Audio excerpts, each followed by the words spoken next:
નમસ્કાર મિત્રો, ચેનલ ઉપર નવા છો તો સબસ્ક્રાઈબ કરવાનું ભૂલશો નહીં. જન્માષ્ટમીથી લઈને દિવાળી સુધીનો સમય મેષ રાશિના લોકો માટે કેવો રહેશે તેની આપણે વિસ્તૃત ચર્ચા કરીશું.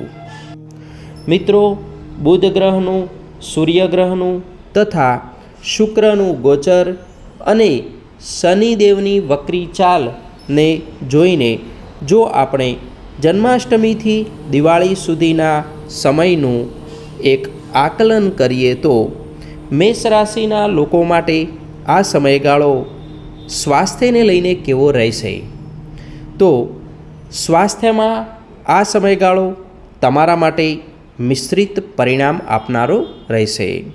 સ્વાસ્થ્યમાં જો તમને કોઈ જૂની બીમારી પરેશાન કરી રહી છે તો તેમાં તમને રાહત જોવા મળશે, પરંતુ સાથે સાથે સાંધાને લગતી બીમારીઓ તથા સુગરને લગતી, ડાયાબિટીસને લગતી બીમારીમાં વધારો થઈ શકે છે અથવા તો થોડીક મુશ્કેલીઓનો વધારો થઈ શકે છે.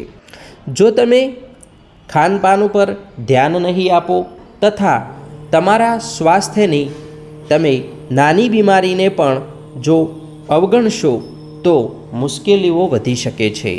માટે આ સમયગાળા દરમિયાન તમારે સ્વાસ્થ્ય ઉપર થોડાક સતર્ક રહેવું જોઈએ તથા ખાનપાન ઉપર વિશેષ ધ્યાન આપવાની જરૂર પણ રહેશે. હવે પારિવારિક બાબતોની વાત કરીએ તો આ સમયગાળો તમને પરિવારનો ખૂબ જ સહયોગ આપનારો સાબિત થશે. પરિવારમાં શુભ કાર્યોનું આયોજન થશે તથા પરિવારમાં કોઈ વિવાદો છે, મતભેદો છે તો તે પણ દૂર થશે. હવે જે લોકો વ્યવસાય સાથે સંકળાયેલા છે તેમના માટે આ સમયગાળો શુભ સમાચાર આપનારો રહેશે. વ્યવસાયિક ક્ષેત્રે તમારી પ્રગતિ જોવા મળશે. તમે નવા વ્યવસાયોની શરૂઆત કરશો તથા નવી શરૂઆતોમાં જે મુશ્કેલીઓ હતી, જે આર્થિક સમસ્યાઓ નડી રહી હતી, તેમાં પણ તમને મિત્રોનો, પરિવારનો કે અન્ય સહયોગ તમને ચોક્કસ પ્રાપ્ત થશે. ધંધા વેપારને લીધે તમારી મુશ્કેલીઓ વધી રહી હતી, આર્થિક સમસ્યાઓ ઊભી થઈ રહી હતી, તો આ સમયગાળો તમને શુભ સમાચાર આપનારો રહેશે.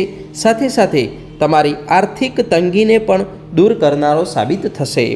પરંતુ વ્યવસાયિક ક્ષેત્રે તમે કોઈ નવા બદલાવો કરી રહ્યા છો, નવા સાહસો કરી રહ્યા છો તો તેના પ્રત્યે થોડાક સાવધાન રહેવાની જરૂર રહેશે. ઉતાવળમાં લીધેલા નિર્ણયો વ્યવસાયિક ક્ષેત્રે થોડીક મુશ્કેલીઓ ઊભી કરી શકે છે. જે લોકો નોકરી કરી રહ્યા છે તેમના માટે આ સમયગાળો શુભ અવસર આપનારો, શુભ તકો આપનારો અને માન સન્માન, પદ પ્રતિષ્ઠા તથા આવકમાં વધારો આપનારો રહેશે. જે લોકો નોકરી કરી રહ્યા છે તેમના માટે હિત શત્રુઓથી ખૂબ જ સાવધ રહેવાની જરૂર છે તથા કોઈના કાર્યોને તમારા શિરે ન લેવા જોઈએ અને તમારા કાર્યો સમયસર પૂર્ણ થાય તેના પર વિશેષ ધ્યાન પણ તમારે આપવું જોઈએ. કેટલાક સમયથી તમારું પદ પ્રમોશન અટકેલું છે કે તમારી આવકમાં વધારો થતો નથી તો આ સમયગાળામાં તમારા ઉપરી અધિકારીનો તમને સહયોગ પ્રાપ્ત થશે અને તમારી આવકમાં વધારો થશે. સાથે સાથે તમને પદ પ્રમોશન તથા મનપસંદગીનું પદ પણ તમને પ્રાપ્ત થશે. જે લોકો ઇમ્પોર્ટ એક્સપોર્ટનો વ્યવસાય કરી રહ્યા છે તેમના માટે આ સમયગાળો શુભ સમાચાર આપનારો રહેશે. વિદેશને લગતી બાબતોથી તમને સારા સમાચારો પ્રાપ્ત થશે. અચાનક આવકમાં વધારો થશે, નવા સોદાઓ થશે તથા તમે જે આયોજનો કર્યા હતા તેનું પણ શ્રેષ્ઠ પરિણામ તમને પ્રાપ્ત થશે. જે લોકો રાજકીય બાબતો સાથે સંકળાયેલા છે તેમને આ સમયગાળામાં શ્રેષ્ઠ પરિણામો પ્રાપ્ત થશે. તમારું માન સન્માન વધશે અને તમારી જવાબદારીઓમાં પણ વધારો થશે તથા લોકોનો તમારી ઉપર ભરોસો વધશે. જો તમારે જીવનસાથી સાથે મતભેદો ચાલી રહ્યા છે, વિવાદો ચાલી રહ્યા છે તો આ સમયગાળામાં વિવાદો દૂર થશે તથા પરસ્પર પ્રેમ અને સહકારમાં વધારો થતો જોવા મળશે.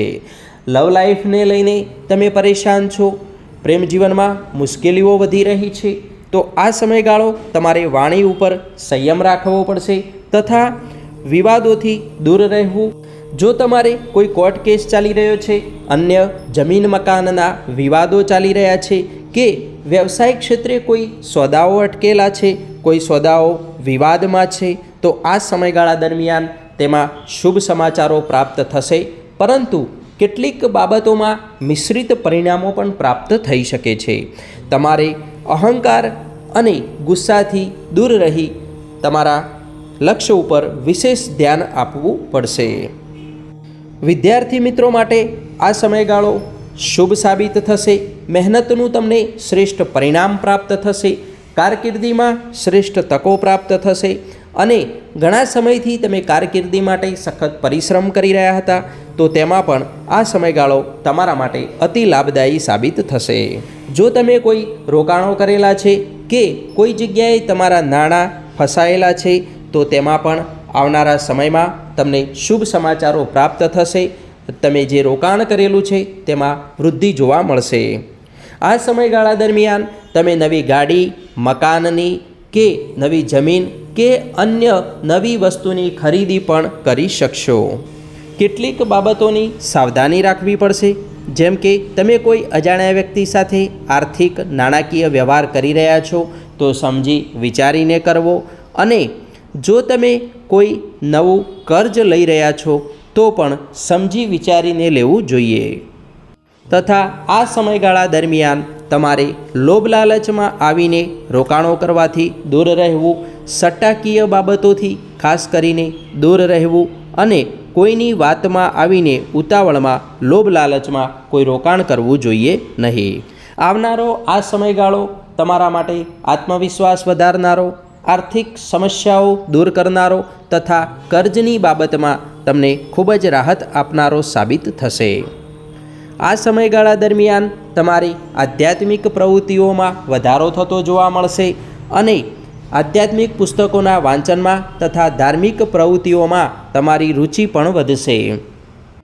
પરંતુ કેટલાક ઉપાયો પણ કરવા જોઈએ, જેનાથી તમારી મનોકામનાની પૂર્તિ થાય તથા આકસ્મિક મુશ્કેલીઓ દૂર થાય.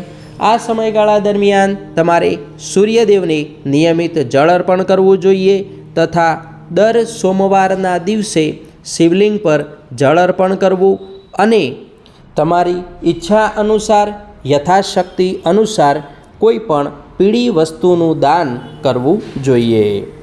મિત્રો, રાશિફળ તથા આધ્યાત્મિક માહિતી તથા વાસ્તુશાસ્ત્રની માહિતી તથા સનાતન સંસ્કૃતિની માહિતી માટે તમે ચેનલને સબસ્ક્રાઈબ કરજો, લાઈક કરજો અને જો વિડીયો તમને પસંદ આવ્યો હોય તો અન્ય મિત્રોને શેર કરવાનું ભૂલશો નહીં તથા વિડીયોને લાઈક કરજો.